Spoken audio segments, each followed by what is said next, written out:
Charles de Gaulle. Charles de Gaulle était un militaire, un résistant, un homme d'État et un écrivain. Il naît à Lille le 22 novembre 1890, dans une famille de tradition catholique.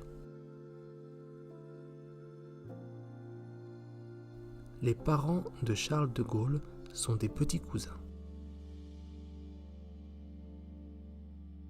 Autrefois, épouser un cousin ou une cousine était une pratique commune.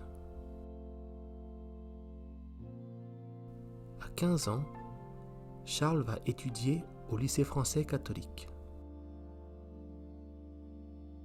À cette époque déjà, Charles de Gaulle écrit des histoires dans lesquelles il s'imagine comme un général qui sauve la France.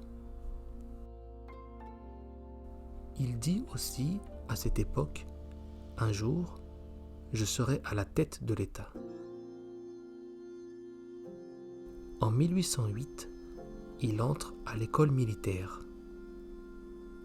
4 ans plus tard, en 1912, il sort diplômé, 13e sur 221. Pendant la Première Guerre mondiale, Charles était capitaine. Le 2 mars 1916, il est capturé par les Allemands. Lors de son séjour en prison, Charles de Gaulle change de prison 10 fois. Il essaie de s'évader 5 fois. À la fin de la guerre, la France est victorieuse. De Gaulle est libéré, mais garde un souvenir amer de cette guerre. Il pense qu'il a été un soldat inutile. La Seconde Guerre mondiale. La France est coupée en deux. Paris est occupé par les Allemands. Pour De Gaulle, hors de question de collaborer avec l'ennemi.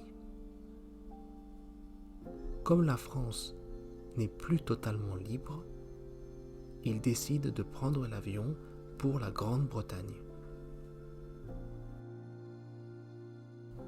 Le 18 juin 1940, de Londres, il enverra un message au peuple français par la radio BBC. Cet appel, l'appel du 18 juin 40, est un événement très célèbre dans l'histoire de France.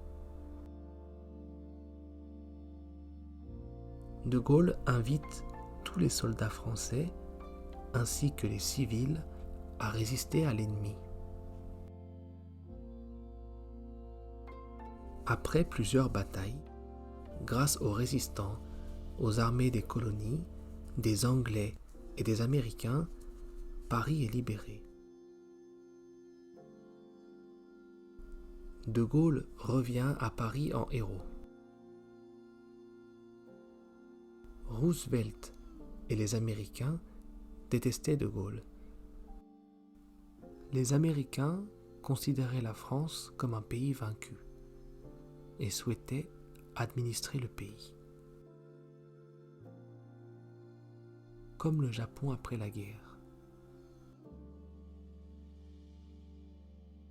Mais De Gaulle refusa. Grâce à cette décision, les Américains ne sont pas restés en France après la guerre.